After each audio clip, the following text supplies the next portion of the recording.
Il Comitato Unitario delle Professioni raccoglie, unisce le forze e le potenzialità degli ordini professionali indipendentemente dall'area di riferimento, nel senso che operiamo congiuntamente ordini professionali di natura economico-giuridica, quali avvocati, dottori commercialisti, consulenti del lavoro, con professioni di natura tecnica, ingegneri, periti industriali, geometri, e non li enuncio tutti per motivi di tempo, ma tutti facciamo parte di questo coordinamento del Comitato Unitario delle Professioni. Accolgo e raccolgo volentieri l'invito dell'onorevole De Menech per quanto riguarda un'attività di coordinamento. Anche la manovra dei bonus nell'edilizia, come tanti altri provvedimenti che stiamo cercando di attuare, richiedono che ognuno faccia la propria parte, il legislatore, la pubblica amministrazione, le imprese e i professionisti. Da parte nostra riteniamo che proprio in questa possibilità di unire competenze e professionalità tecniche, economiche e giuridiche ci dia la possibilità di essere dei protagonisti sulla strada delle riforme. In particolar modo lo siamo, cerchiamo di esserlo nei rapporti istituzionali e nei rapporti anche quotidiani con le pubbliche amministrazioni, proprio perché riteniamo che la strada, la manovra che ha oggetto i bonus nell'edilizia, da super bonus agli altri, sia una manovra da prendere con particolare considerazione, perché consente di produrre valore, di produrre lavoro e di produrre anche fiscalità, perché si dice è un grosso regalo, ma tutto il lavoro che viene eseguito rientra poi, restituisce alla collettività un ulteriore approfondimento, un ulteriore valore attraverso l'aumento della fiscalità e quindi del prelievo tributario. È ovviamente un aspetto difficile, perché l'abbiamo visto nella legislazione dell'emergenza epidemiologica, che le norme hanno avuto una sicura certezza, che è quella della breve durata nel tempo. Siamo stati abituati, ancor più che in passato, a ragionare con l'instabilità delle norme. Le norme durano poco, anche pochi giorni, perché se vediamo la frequenza dei decreti legge, ovviamente per far fronte ai gravi problemi di natura sanitaria, spesso ne abbiamo avuto uno ogni 5 giorni, quindi con una continua modifica di aspetti da valutare, da tenere in considerazione, e in particolar modo questo sta succedendo anche nel campo dei bonus. Gli incentivi sono importanti, però di questo cercheremo di parlare nel convegno di domani pomeriggio. Cercheremo di distinguere, di approfondire gli aspetti tecnici proprio per consentire un'applicazione di queste disposizioni, ma anche di capire qual è il fine che si può realizzare veramente, un miglioramento della qualità della vita delle persone, perché può attuarsi attraverso il miglioramento del patrimonio edilizio esistente, attraverso una maggiore sicurezza a fronte di rischi gravi come il rischio sismico, a fronte una maggiore adeguatezza sotto il profilo tecnologico per il risparmio energetico, e sappiamo sicuramente anche in questo momento particolare e quale può essere l'importanza di questo bonus. E quindi l'insieme di queste misure va analizzato, è quello che stiamo continuando a fare, lo faremo anche per quanto riguarda il profilo degli aspetti fiscali, ma si tratta di fare di tutto per realizzarlo, perché si tratta di risorse importanti, risorse che vanno spese bene, sotto la guida di amministrazioni, professionisti e imprese competenti. Quello che cercheremo di affrontare, dato che sicuramente questi bonus creano lavoro, creano attività imprenditoriali, riteniamo che non si debba trascurare l'aspetto fondamentale, che è la tutela della persona nei luoghi di lavoro. E di questo ci occuperemo domani mattina. Il lavoro sicuro nell'edilizia è il titolo dell'evento che andremo a costruire.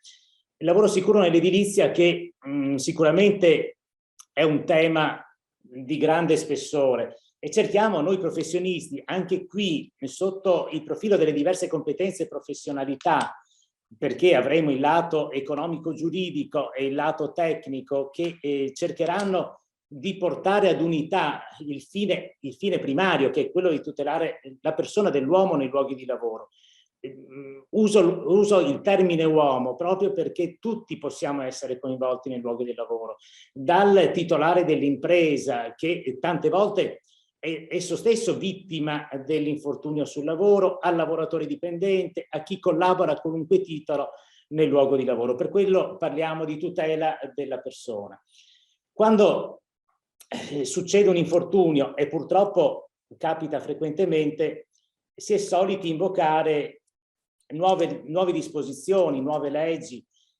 Recentemente nel cosiddetto decreto fiscale lavoro, che era volto proprio a far fronte alle misure più urgenti nel campo del lavoro, soprattutto sotto il profilo della concessione della cassa integrazione guadagni alle imprese che non potevano lavorare per mancanza di lavoro, per la crisi che è stata provocata dalla pandemia, non solo nel settore sanitario, ma proprio nel mondo dell'economia, nel mondo del lavoro in particolar luogo, ha inserito nel cosiddetto decreto legge fisco lavoro delle disposizioni in materia di sicurezza sul lavoro.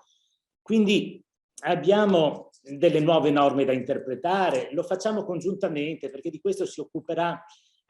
Abbiamo detto che abbiamo professionisti di varia area, di natura economico-giuridica e anche tecnica, però abbiamo cercato un confronto con la pubblica amministrazione. Domani dialogheremo con lo Spisal e con l'Ispettorato del Lavoro, proprio perché attraverso uno sforzo congiunto riteniamo si possano raggiungere dei risultati importanti.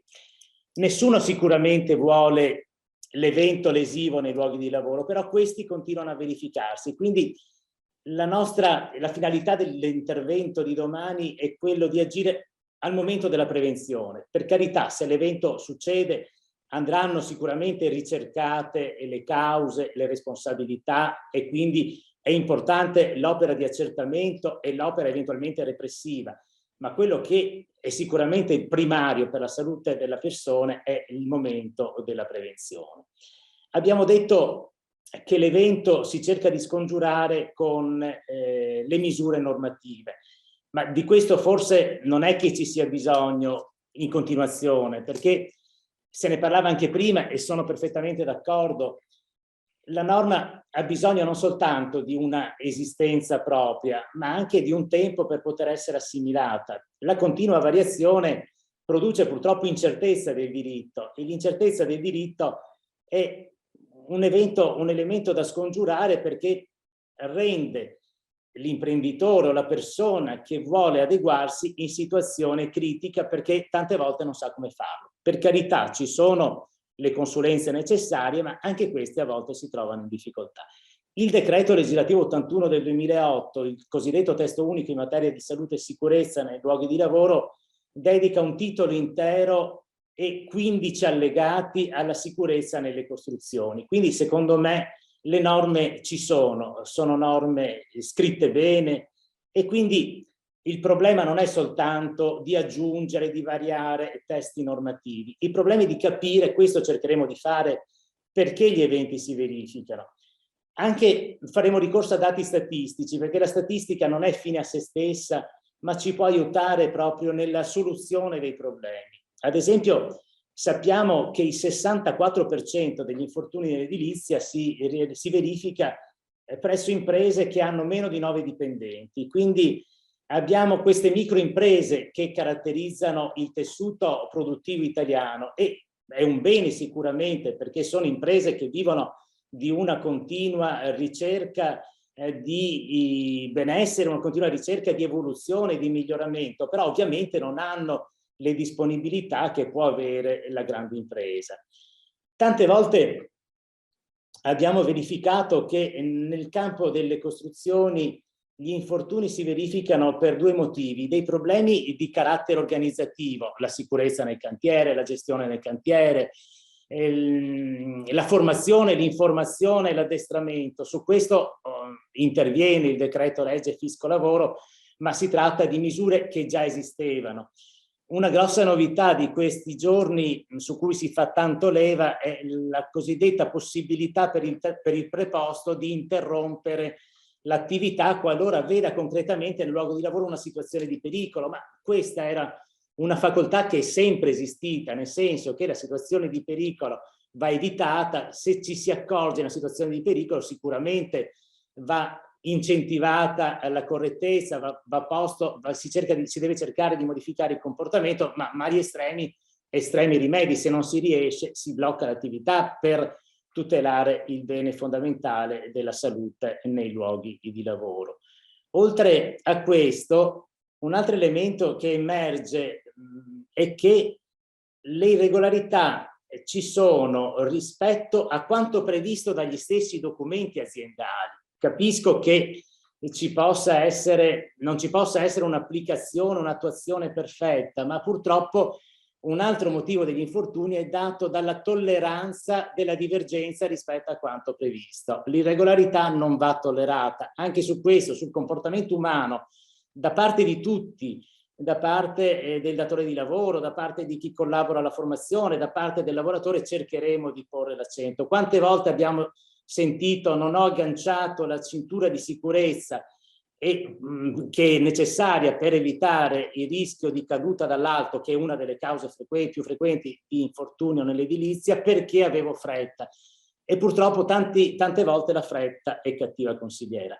Noi cerchiamo di porre l'attenzione sulla prevenzione, proprio sulla prevenzione per porre una correlazione tra tutti i documenti volti all'osservanza delle leggi che sono previsti dalla normativa, che esistono nelle imprese, dai documenti di valutazione dei rischi, ai modelli 231, alla concreta attuazione, nel senso che raccomandiamo, e cercheremo di farlo anche domani, che tutto venga attuato e si vigili sull'attuazione dei modelli che noi stessi abbiamo predisposto. E questo è lo spirito dell'evento volto a prevenire, che parla di lavoro sicuro nell'edilizia, creare dei modelli di comportamento, ma creare anche degli organismi di controllo a tutti i livelli, da quelli di vertice che possono essere gli organismi di vigilanza, quelli di coordinamento di tutte le persone che materialmente sono presenti nei luoghi di lavoro, per verificare che quanto noi stessi abbiamo previsto sia poi attuato.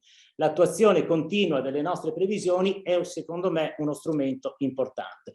Per questo è necessaria un'azione congiunta da parte di tutti, sicuramente da parte del legislatore, da parte delle amministrazioni, da parte degli organi ispettivi, da parte delle imprese, e sicuramente noi professionisti facciamo la nostra parte in un'opera continua di non soltanto consulenza per le imprese, ma anche affiancamento, indicazione, partecipazione mediante l'attività negli organismi di vigilanza previsti dal decreto legislativo 231 del 2001 e in tutte le forme in cui possiamo, a fianco delle imprese, delle amministrazioni, degli organi di controllo, dell'autorità giudiziaria, fare in modo che vi sia piena attuazione delle norme di prevenzione che il nostro ordinamento prevede. Le ultime attività che abbiamo seguito, soprattutto per quanto riguarda la qualità dell'abitare, che è uno degli elementi che non erano partiti come attività del PNRR, ma che erano stati attivati addirittura prima e che sono entrati poi nell'ambito del PNRR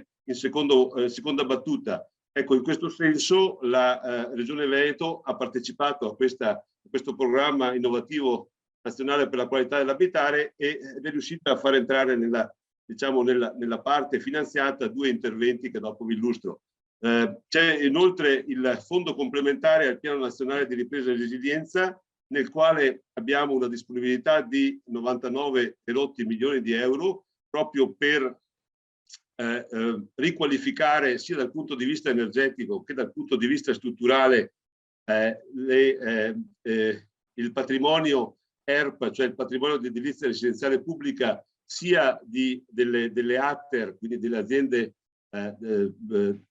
aziende per l'edilizia popolare, sia dei comuni, dove abbiamo una buona disponibilità di risorse. C'è poi, per ricordare, il PORFES 21-27, dove abbiamo una disponibilità negli investimenti a favore dell'occupazione e della crescita per quanto riguarda sempre la ristrutturazione di immobili sempre di edilizia economica popolare sfitti, cioè che siano disponibili da subito. E poi ancora il Fondo per lo Sviluppo e la Coesione, laddove è possibile ancora avere nuove risorse per quanto attiene sempre alla riqualificazione di un patrimonio pubblico che, come si sa, è vecchio più delle volte e è diciamo, certamente sotto il profilo energetico, ma non solo, da riqualificare e da rendere più idoneo, tenuto conto proprio di tutto quanto si è parlato anche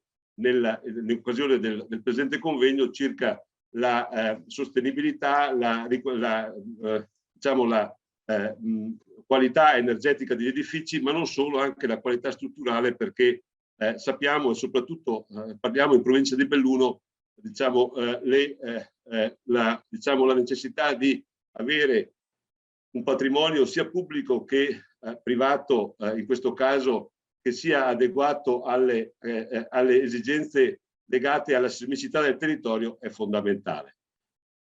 Ecco, per quanto riguarda appunto il piano innovativo per la qualità dell'abitare, è stato attivato con legge 160 del 27/12/2019, quindi prima del PNRR, formata dalle proposte valutate positivamente dall'Alta Commissione per un ammontare complessivo di 2 miliardi 161 milioni. Ecco, qui certamente c'è stato l'attenzione anche di tanti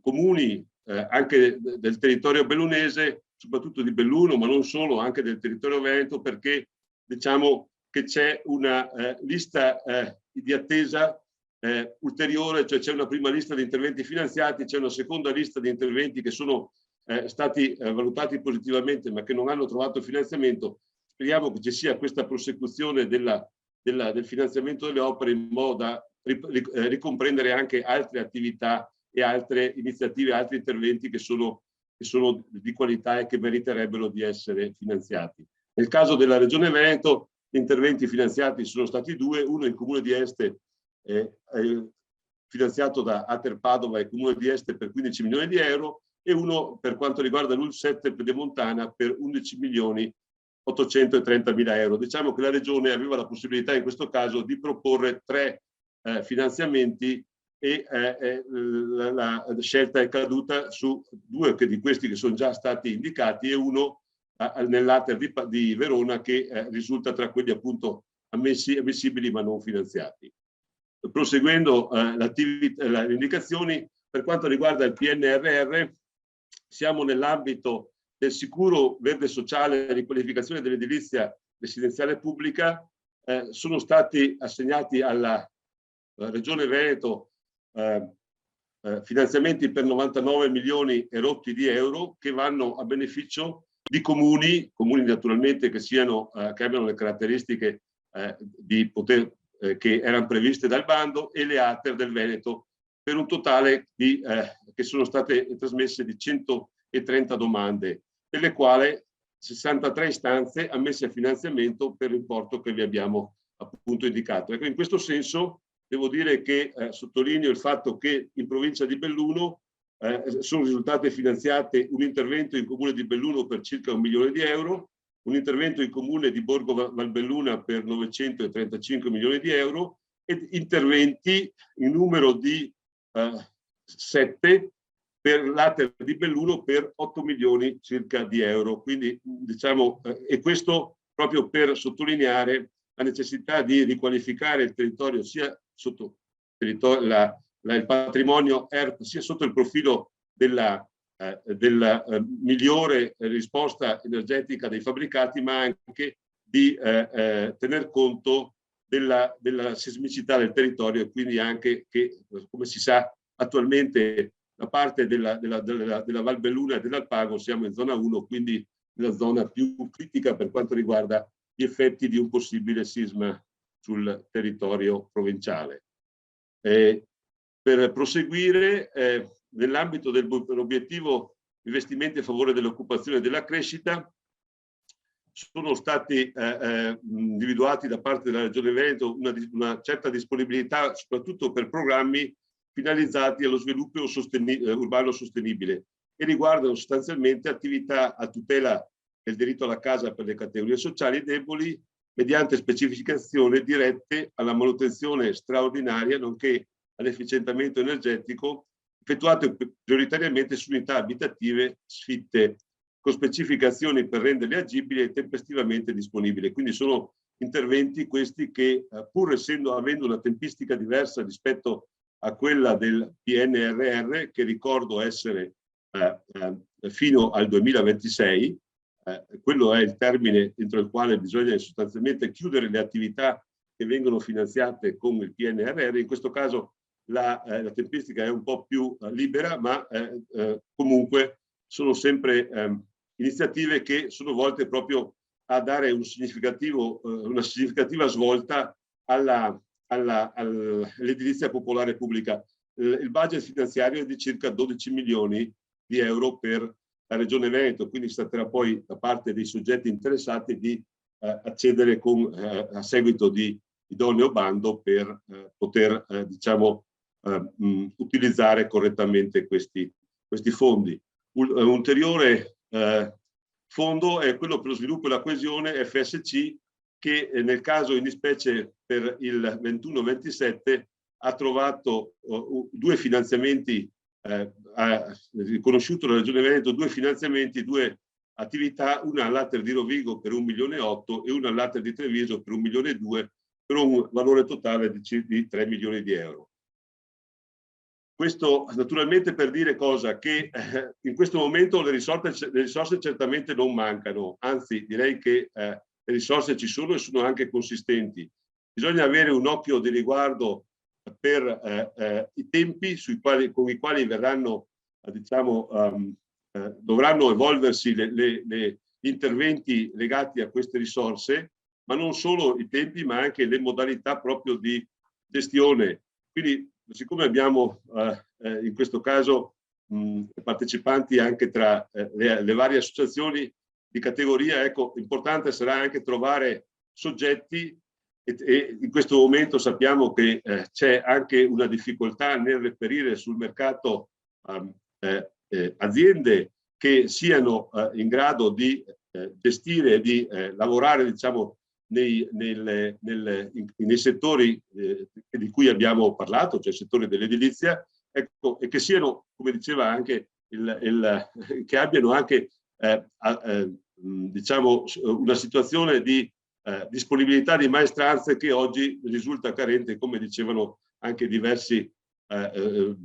persone che mi hanno preceduto nel convegno. Ecco, tutto questo per dire che è importante che ci sia, come è stato già sottolineato, una sinergia sia da parte dell'ente pubblico per garantire sicurezza e velocità nella gestione della parte, diremo, burocratica, come qualcuno l'ha definita in modo negativo, ma ci vuole anche la burocrazia, lo sappiamo benissimo. L'importante è che la burocrazia sappia quello che deve fare e usi i tempi e i modi che le sono posti per poter operare. Ma dall'altro canto che ci siano anche tutte quelle risorse locali, parlo nel caso specifico della provincia di Belluno, ma in senso generale anche in Regione Veneto, risorse che possono in qualche modo rispondere alle esigenze di realizzare questi interventi bene e nei tempi che sono assegnati e che sono molto stretti. Questo lo sottolineo in particolare per i progetti che verranno finanziati, speriamo anche in provincia di Belluno, per il Pinqua, progetti che avevano un ordine temporale più aperto, più lungo, e che sono stati proprio compressi per poter rientrare nella disponibilità delle risorse finanziate dalla Comunità Europea con il PNRR. In questo momento rivesto un ruolo politico, ma vorrei dare un taglio tecnico all'intervento e riassumere in breve di cosa ci stiamo occupando e come abbiamo deciso di investire. Nell'ultimo periodo abbiamo utilizzato tutti i finanziamenti disponibili. In particolare oggi ci soffermeremo sui fondi del PNRR. Ci tenevo a fare questo saluto istituzionale. Lascio ora la parola al nostro ingegnere Paolo Damian, che ci illustrerà come metteremo in pratica le scelte di natura tecnica ed economica correlate al suddetto finanziamento. Tanto un breve indice della presentazione, faremo un cenno sulla storia dell'istituto,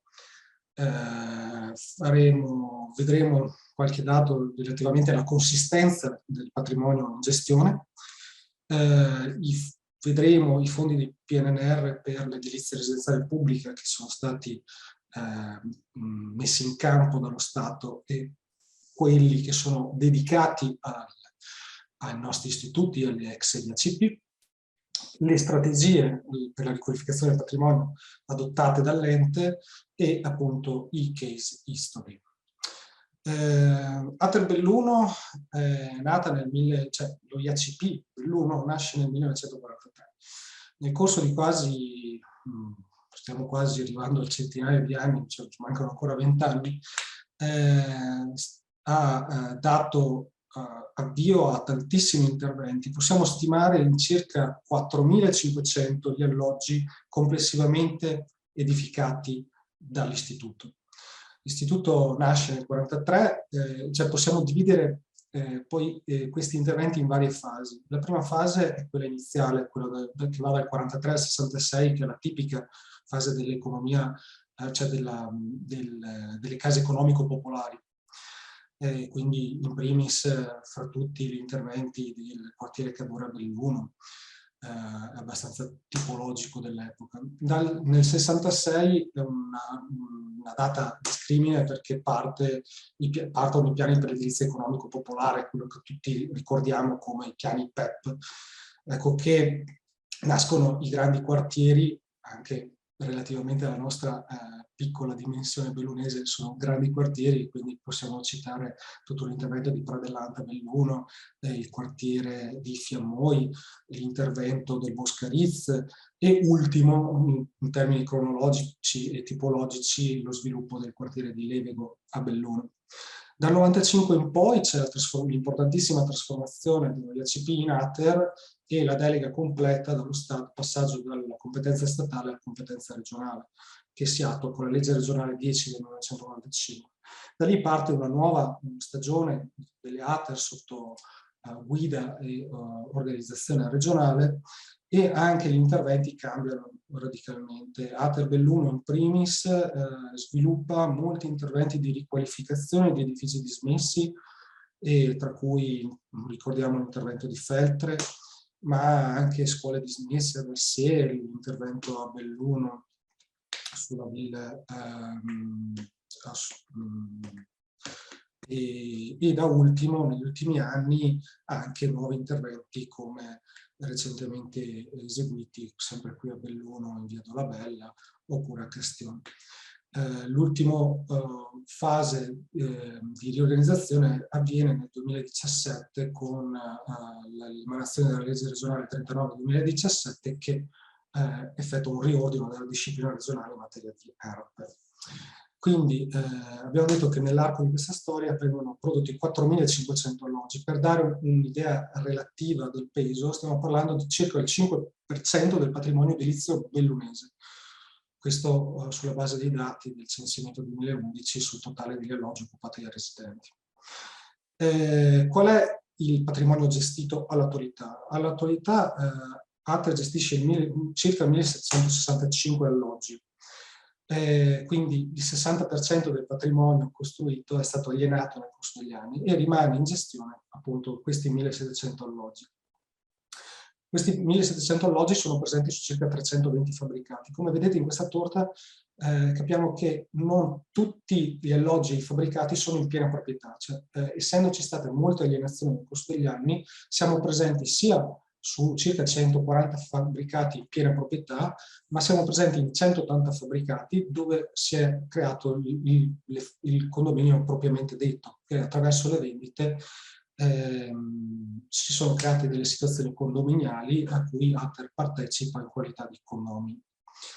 Questo è importante per capire anche le strategie che possono essere attuate per la riqualificazione.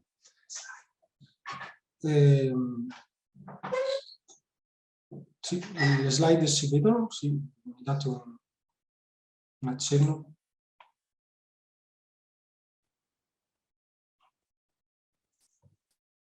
Scusate, posso avere un accenno se le slide si vedono o meno? Sì, se vuoi puoi attivare anche la visualizzazione intera, ecco, dipende da come preferisci. Ah, ok. La visualizzazione intera dovrebbe essere questa. Quindi adesso vedete la visualizzazione intera? No, vabbè. Questa slide serve per dare un'idea della distribuzione locale del patrimonio per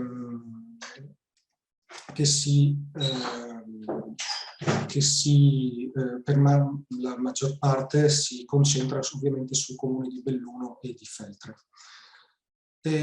Ovviamente il patrimonio esistente ha, giusto per dare dei dati di larga massima, una superficie disperdente di circa 1300 metri quadri, cioè i nostri condomini sono normalmente mediamente composti da 7-8 unità, hanno un indice di prestazione media molto basso, sull'ordine dei 240 kWh al metro quadro anno, ovvero con una classe energetica F, e l'anno di costruzione medio del 1980.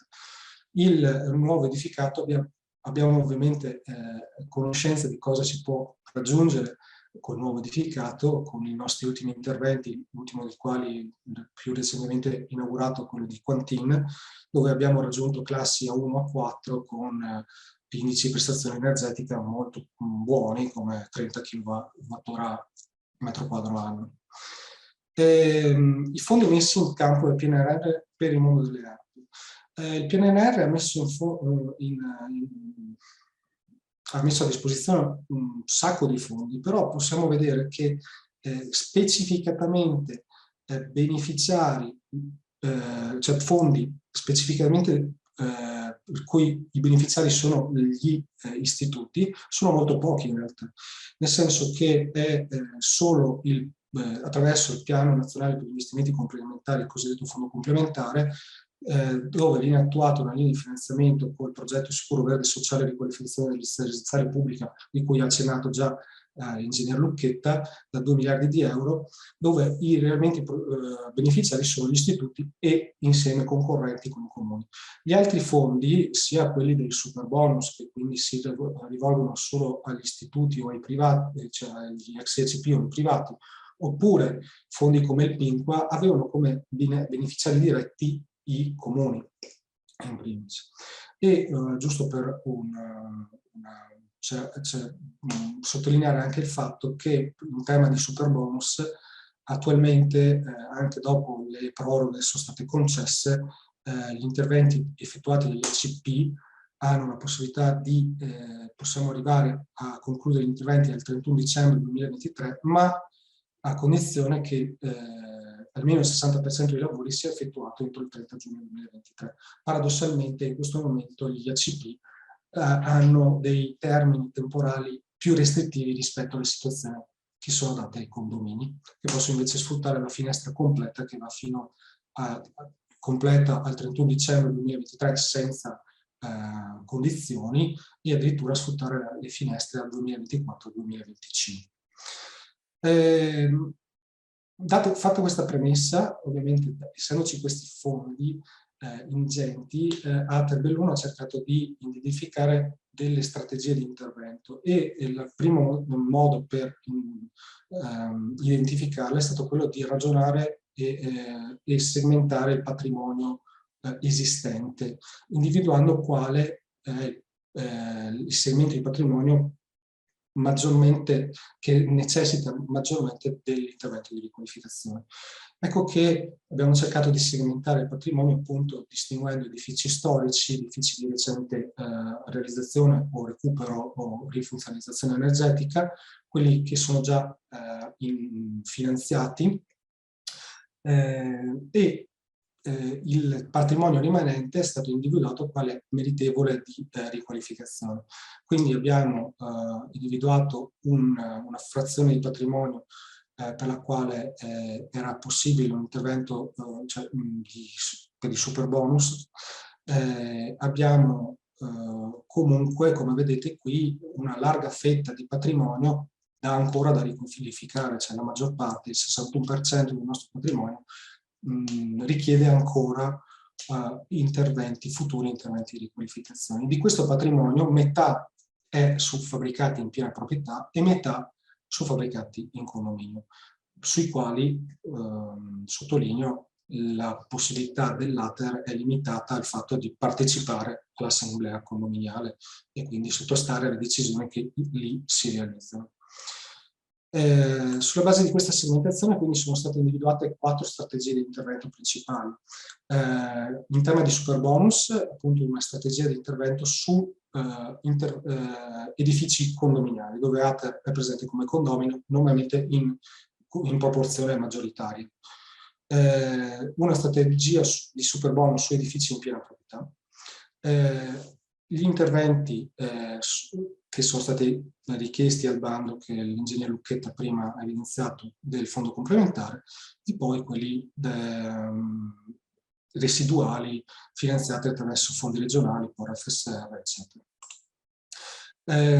Sul superbonus, sui condomini misti, ATER Belluno ha dato avvio a una consultazione di mercato nel marzo dello scorso anno, che ha portato all'identificazione di un general contractor per l'effettuazione di questi interventi. Abbiamo partecipato a circa 41 assemblee condominiali proponendo questa soluzione con questo general contractor individuato. Hanno ricepito aderito a questa iniziativa circa 30 condomini per un totale di 460 alloggi, di cui 230 ATER. Giusto per dare un'indicazione finanziaria, stiamo parlando che limite di spesa incentivabile dell'operazione, ovviamente è una sovrastima, potenziale sono 27 milioni di euro. La criticità di questa strategia è legata alle continue incertezze normative sul superbonus, proroga, meccanismi di cessione massimali, eccetera, eccetera. I tempi ristretti che ovviamente sono dati, che sono una finestra al 2023 e poi a scendere al 2025, e ovviamente l'attuale congiuntura del mercato. Per quanto riguarda invece i superbonus in edifici in piena proprietà, abbiamo individuato l'area nel quartiere di ERP di Levigon come maggiormente dove meritava maggiormente un intervento, in quanto ci sono diverse problematiche anche di sostituzione, cioè di mancato pagamento degli oneri per l'eccessivo costo energetico per il riscaldamento. Abbiamo affidato una diagnosi energetica e una progettazione preliminare delle operazioni di efficientamento energetico per l'intero compendio e adesso dovremo attivare una procedura di affidamento congiunto di progettazione definitiva esecutiva e lavori, con l'ottica di richiedere lo sconto in fattura per diminuire al minimo, azzerare l'esborso, la necessità di anticipo finanziario da parte dell'ente. Stiamo parlando di un intervento su 8 fabbricati per un totale di circa 80 alloggi con circa 4 milioni di intervento. Ovviamente criticità qui sono legate a quelle che ho detto precedentemente, in più la criticità è vedere se il mercato risponderà a una gara dove il pagamento viene richiesto tramite il meccanismo dello sconto in fattura. Per quanto riguarda il fondo complementare e quindi il progetto sicuro verde sociale e riqualificazione dell'edilizia residenziale pubblica, come diceva anche l'ingegnere Lucchetta, abbiamo partecipato come ATER e siamo utilmente in graduatoria, posizionati utilmente in graduatoria per complessivi 6 progetti, di cui che cubano completamente in totale 6,5 milioni di euro di lavori e complessivi 8 milioni di euro in quadro economico. I 6 progetti si distinguono in 2 macro progetti di fatto. 4 progetti sono un intervento di ampliamento con riqualificazione sismica, energetica, abbattimento barriere architettoniche di una porzione del compendio del quartiere ERP in località Fiammoi e Belluno. Quindi rientrano all'interno del progetto 4 fabbricati che sviluppano 40 alloggi con la previsione di un ampliamento per ulteriori 14 alloggi. 2 progetti invece riguardano il recupero di alloggi sfitti causa eccessiva vetustà, con il recupero previsto di un totale di 16 alloggi.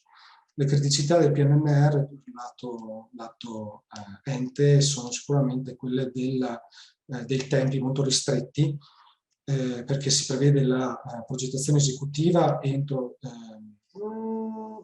settembre 2022, l'aggiudicazione dell'appalto deve avvenire entro marzo 2023, l'avvio dei lavori a giugno 2023 e la fine dei lavori a marzo 2026. Sono tempi strettissimi per l'edilizia. E ovviamente la sempre presente congiuntura di mercato. L'intervento che andremo a realizzare è questo, sinteticamente. Vorrebbe essere un intervento pilota anche per futuri interventi di riqualificazione. Cioè, il bando dava più punteggio il progetto, il bando nazionale anche, a quegli interventi che coniugavano sia il recupero energetico che il recupero e l'efficientamento dal punto di vista sismico. Ecco che abbiamo individuato appunto un'area in un comune, nel comune di Belluno, che è in zona sismica 1, per effettuare un miglioramento di adeguamento sismico completo con sistemi FRCM o cappotto sismico e alleggerimento della copertura, e abbinato all'efficientamento energetico con l'isolamento componenti opache, sostituzione componenti trasparenti, razionalizzazione e sostituzione generatori di calori, l'eliminazione di barriere architettoniche e a questo punto anche l'ampliamento senza occupazione di nuovo suolo, cioè andando a sfruttare i sottotetti esistenti per anche creare nuovi alloggi senza consumo di nuovo suolo. Le soluzioni tecniche preliminarmente valutate sono appunto quelle del cappotto sismico, perché abbiamo un grosso problema di dover intervenire su edifici occupati. Cioè il progetto verde, sicuro verde e sociale di qualificazione edilizia residenziale pubblica era pensato per una situazione tipica di demolizione con nuova ricostruzione. Il problema è che nel patrimonio gestito non abbiamo mai questa situazione, perché non abbiamo nessun fabbricato completamente vuoto, abbiamo tutti i fabbricati occupati. Ecco che abbiamo dovuto pensare a una strategia per cercare di fare miglioramento sismico o adeguamento e efficientamento energetico su edifici occupati. Quello che abbiamo dalla nostra analisi, una modalità di intervento che presupponga la presenza degli occupanti può essere solo attraverso l'utilizzo di queste tecniche. L'altro progetto è appunto quello presentato per il PNRR, è il recupero di alloggi sfitti, circa 16 alloggi per 1,1 milioni di euro di importo lavori. Sono tutti alloggi sfitti inseriti all'interno di contesti condominiali, e per cui lavoreremo sull'efficientamento energetico dall'interno, perché non sono previsti o prevedibili nell'immediato interventi sull'involucro esterno da parte del condominio, la ristrutturazione dell'impianto termico autonomo e ovviamente i lavori di manutenzione necessari per renderli di nuovo assegnabili. Rimangono poi a complemento gli interventi legati a vecchi fondi FSC 2014-2020 che prevedono due interventi importanti, uno sempre a Levigo per 16 alloggi e al Boscarizzi per 47 alloggi di efficientamento energetico, e la conclusione degli fondi ancora del DGR 2021-2013 con un finanziamento complessivo di 517.000 alloggi su un totale di 40 alloggi. Facendo un po' di riassunto, questi sono i numeri in campo per Ater Belluno. Complessivamente parliamo di cercare di attivare lavori per circa 38,5 milioni di euro, con un impatto su 480 alloggi complessivi corrispondenti a circa il 27% del patrimonio gestito. Scusatemi per essermi dilungato magari oltre i tempi, giusto un accenno sulle sfide del futuro. Ho lasciato due punti di domanda proprio sulla fetta, sul superbonus e l'alloggi di condominio, perché il superbonus, i due interventi sul superbonus che ho descritto sono molto... Non possiamo avere certezza sul fatto che riusciamo a raggiungere l'obiettivo. perché le condizioni a contorno sono estremamente limitative, soprattutto per i tempi e per la congiuntura del mercato. L'altro punto interrogativo sono su una fetta importante del patrimonio, circa il 30%, di alloggi che sono in situazioni di condominio, e dove l'IATER ha un limitato possibilità di intervento, se non attraverso recupero dall'interno degli alloggi, ma non del complessivo intervento sull'edificio condominiale. Ovviamente un tema per il futuro, oltre a questi punti di domanda, saranno sicuramente proseguire nell'efficientamento energetico e sismico del patrimonio. Ecco perché abbiamo intenzione di fare quell'intervento pilota, perché sarebbe da rilanciare in futuro per tanti altri edifici in gestione. Ovviamente sempre che Regione e Stato continuino con un finanziamento prospettico più che vada oltre i limiti degli attuali finanziamenti, che sono dopodomani, parliamo al massimo del 2026, quindi in futuro mancano linee di finanziamento con uno sguardo più prospettico all'attualità.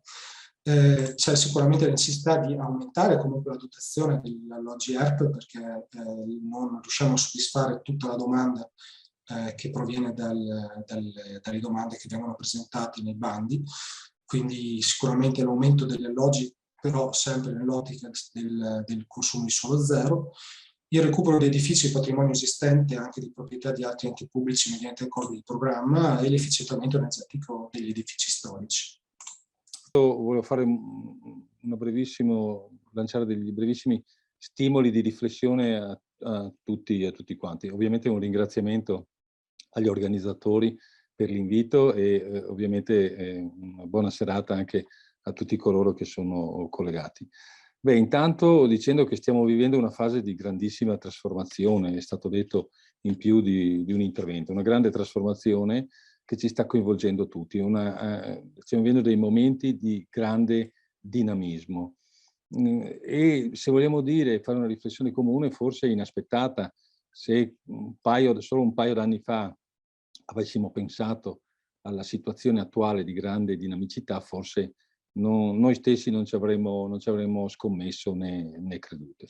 Perché? Perché oggi ci sono le risorse, ne ha accennato in maniera chiara l'ingegner Lucchetta, il PNR è uno di questi elementi di grande disponibilità, ma ci sono fondi regionali, ma ci sono fondi nazionali, complementari e non, quindi grande disponibilità di risorse, cosa che, ripeto, fino a qualche anno fa non vi era con questa facilità. Ma viceversa ci sono anche una grande quantità di progetti che stanno venendo avanti. Cito una battuta che mi ha fatto sorridere. Pochi giorni fa parlavo con un sindaco di un comune molto piccolo, e diceva: architetto, mi scusi, ma abbiamo più progetti che abitanti in questo momento. Quindi mi ha fatto sorridere, perché vuol dire che c'è stato un cambiamento. C'è stato un cambiamento qualche anno fa, magari uscivano i bandi e non c'erano i progetti pronti per essere spesi proprio a quei tavoli. E la domanda è, in questa grande dinamicità che ci contraddistingue adesso, ma siamo proprio preparati ad affrontare queste sfide? E allora temo di no, per essere molto, molto franco, molto sincero, temo di no, ma non solo come pubbliche amministrazioni, ma anche come professionisti, come imprese, perché ci siamo fatti magari cogliere un po' impreparati rispetto a questa grande accelerazione che si è avuta in questo ultimo periodo. Ma il fatto di non essere preparati può essere una scusante o un motivo per sottrarsi a queste sfide? Assolutamente no, perché sono sfide altamente interessanti, stimolanti, che mettono sul tavolo una visione del futuro. E quindi, ripeto, anche se magari non ci sentiamo preparati, dobbiamo assolutamente, usando un facile e semplice parallelo, dobbiamo essere, ahimè, al 110%, cioè le nostre forze, la nostra capacità intellettuali devono andare oltre quelle che utilizzavamo qualche anno fa, quindi dobbiamo metterci qualcosa di più. Quindi il contesto dove interveniamo, oltre a essere estremamente dinamico, è anche estremamente complesso. È complesso perché di fatto nella natura delle cose si è andato verso un'estrema complessità che attraversa tutti i settori. Cioè, quando parliamo di complessità non è solo la complessità legata alla produzione normativa oppure agli aspetti burocratici sui quali ormai ci siamo anche stancati di dibattere, di confrontarci, perché ne parliamo ormai da lustri. E quindi non è solo una complessità legata a quei temi, ma è trasversale, è su tutti i settori. E proprio questa complessità ci deve dare lo stimolo ulteriore proprio per operare secondo una visione. Cioè dobbiamo avere una cornice entro il quale operare, non possiamo muoverci in maniera, come posso dire, schizofrenica. Non dobbiamo abbandonare assolutamente un quadro di riferimento che è una visione del futuro che vogliamo avere. Sia qualsiasi tema che noi affrontiamo rispetto a quelli che sono stati oggetto oggi di discussione e di ragionamento, e cioè la città e il territorio all'interno del quale tutti noi operiamo, nelle sue diverse declinazioni, quindi legate alla mobilità, all'abitare, a tutti i temi che di fatto coincidono con il nostro operare. Ripeto, quando intendo nostro di professionisti, ma nostro di pubbliche amministrazioni, nostro di imprese. E per farlo e con una certa elasticità dobbiamo guardare un po' fuori i nostri confini, che non sono solo quelli provinciali o regionali, ma anche quelli nazionali. Dobbiamo guardare cosa viene fatto anche all'estero per affrontare alcuni temi che, ripeto, sono ormai su una scia inarrestabile. Quindi guardare per cercare di capire come operare, perché ovviamente quei modelli e quelle esperienze vanno adattate alle nostre realtà, le realtà dove tutti noi operiamo. E basta utilizzare la nostra intelligenza, la nostra capacità, la nostra esperienza per poterle declinare a livello locale. Questa è la sfida, quindi non sottrarsi alla sfida, capire che c'è un mondo complesso, non scoraggiarsi, guardare all'esterno, perché queste sfide sono portate avanti in altre realtà, ma non possiamo pensare di affrontare le nuove sfide con modelli vecchi, con schemi vecchi, superati. Dobbiamo avere la capacità, come dicevo, di una visione, ma anche di utilizzare nuovi modelli e di sperimentare. È chiaro che la sperimentazione può comportare anche, non sempre, il risultato atteso, ma fa parte della sperimentazione. Quindi bisogna inventare dei modelli, delle sperimentazioni, proprio per essere al pari di questa complessità e tenere insieme queste complessità, l'abbiamo detto, è estremamente, come posso dire, non voglio dire spaventoso, ma voglio dire temerario, perché tenere insieme l'abitare, il produrre, la mobilità, la sostenibilità, la sicurezza, gli accordi pubblici-privati. Pensiamo solo a cosa stiamo vivendo in queste ore nel panorama internazionale. C'è un consiglio di guerra che si è tenuto un'ora fa, c'è un coinvolgimento a livello, come posso dire, legato alla sicurezza internazionale che avrà delle ricadute sui temi di cui stiamo parlando, ma certamente sì, basta vedere che cosa ha determinato un'iniziativa legata alla riqualificazione energetica del patrimonio, ha determinato a cascata dei riflessi che, ripeto, anche la mente più fine non era in grado di prevedere e quindi programmare. Quindi dobbiamo anche adattarsi, essere capaci di avere una visione, di adattarla mano a mano che ovviamente le cose non restano ferme, ma continuano a essere dinamiche e a cambiare. Ciò detto, il tema che a me piace mettere sul tavolo sempre è che la cornice all'interno della quale operiamo è una politica urbana. E quando dico urbana non dico legata solo ai centri urbani, ma intendo anche ai territori che la caratterizzano. Una politica urbana, un'agenda urbana che tenga insieme tutti i soggetti con le proprie competenze, che vengano messe sul tavolo con l'umiltà di farle diventare una rete tra i diversi temi, quindi una sinergia, perché mettere insieme le diverse componenti significa amplificarle, non significa sottostimarle né mortificarle. Quindi è questa la sfida e passo a una brevissima presentazione che ci ha visti impegnati l'anno scorso con diversi soggetti, quindi lo stare insieme a un tavolo, abbiamo attivato un tavolo veramente molto proficuo e molto stimolante con l'Ater, e qui ringrazio il Presidente, il Direttore, ma tutta la struttura tecnica e ovviamente quella del Comune, che hanno lavorato a gomito per mettere a sistema le proprie competenze. Per cos'era? Era partecipare al cosiddetto bando per la qualità dell'abitare, a cui ha fatto riferimento proprio l'ingegner Lucchetta, ma anche l'Ater, proprio per i finanziamenti che sono stati ottenuti. Il nostro progetto non ha ottenuto finanziamenti, è stato ritenuto ammissibile, quindi è rientrato in una graduatoria complessiva, ma non ha avuto il finanziamento, ma sono progetti che restano e quindi progetti che di fatto possono aiutare nella fase successiva dei grandi finanziamenti. In maniera molto semplice, molto schematica, e rinvio eventualmente al sito che ha all'interno proprio tutto il dossier, sono una serie di aree all'interno delle quali ci siamo concentrati proprio con questo progetto. Ci siamo concentrati sul centro città, su alcuni immobili dismessi, sulla città moderna, chiamiamola così, Cavarzano, e su una frazione Levego, ritenendole di fatto spazi tutti e tre meritevoli dell'attenzione e di sviluppare questa complessità. Questa è un'area di proprietà dell'Ater che vedete in alto, sulla quale appunto è stato sviluppato un progetto proprio di edilizia residenziale.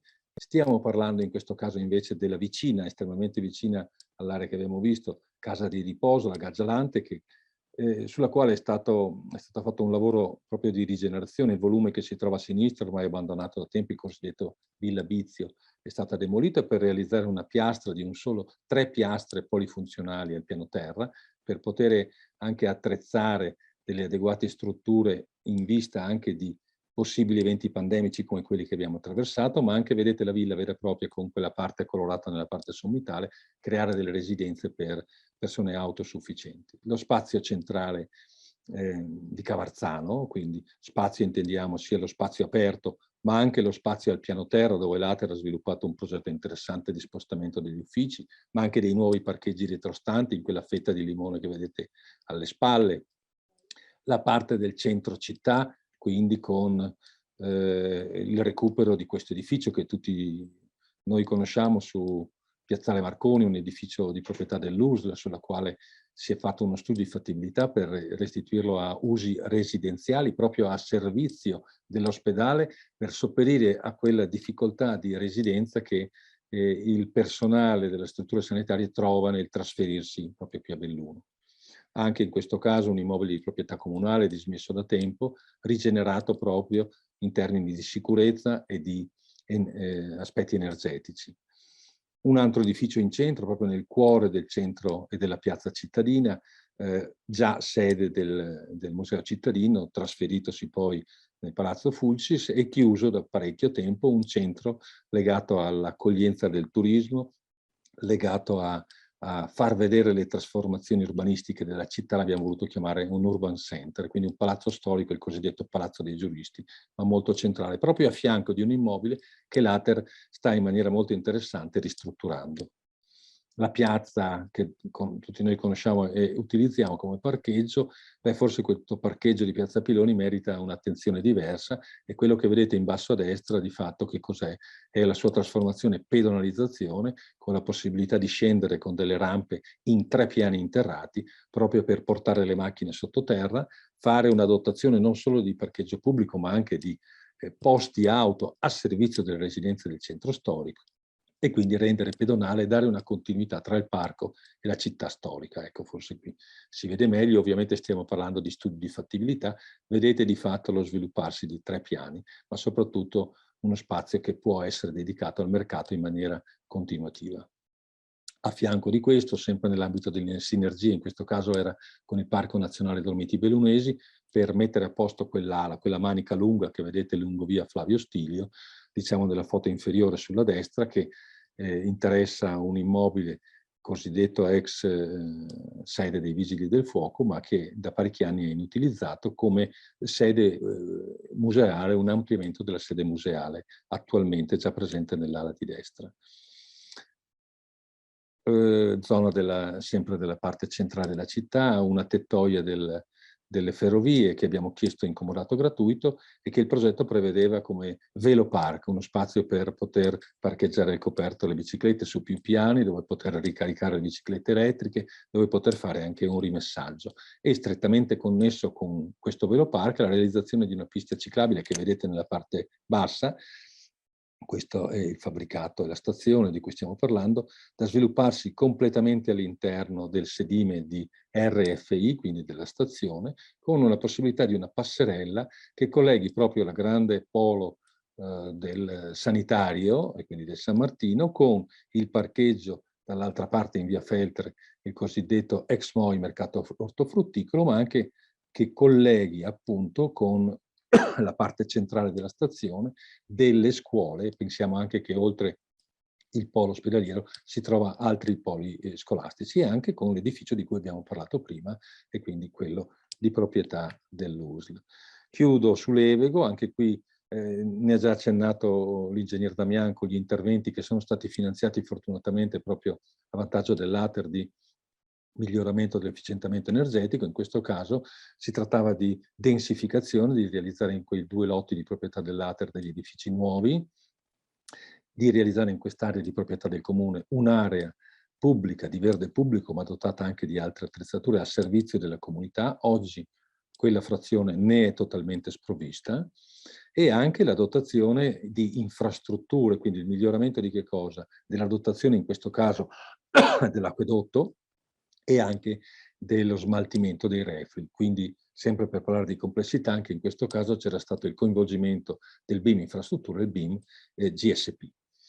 Chiudo con questa bella immagine, almeno ritengo tale, quindi per collegare la frazione non solo con le infrastrutture che abbiamo visto tecnologiche, ma anche con quelle della sostenibilità, la prosecuzione della pista ciclabile dall'attuale sede che tutti noi conosciamo lungo la SP1 e che si interrompe a metà della frazione, quindi portare la pista fino alla frazione, ma allo stesso tempo collegarla con Borgo Piave con una struttura ardita e questa passerella ciclopedonale che vuole di fatto legare una parte della città proprio al centro storico, e in particolare quello più simbolico di Borgo Piave, che era uno dei nuclei più antichi della città.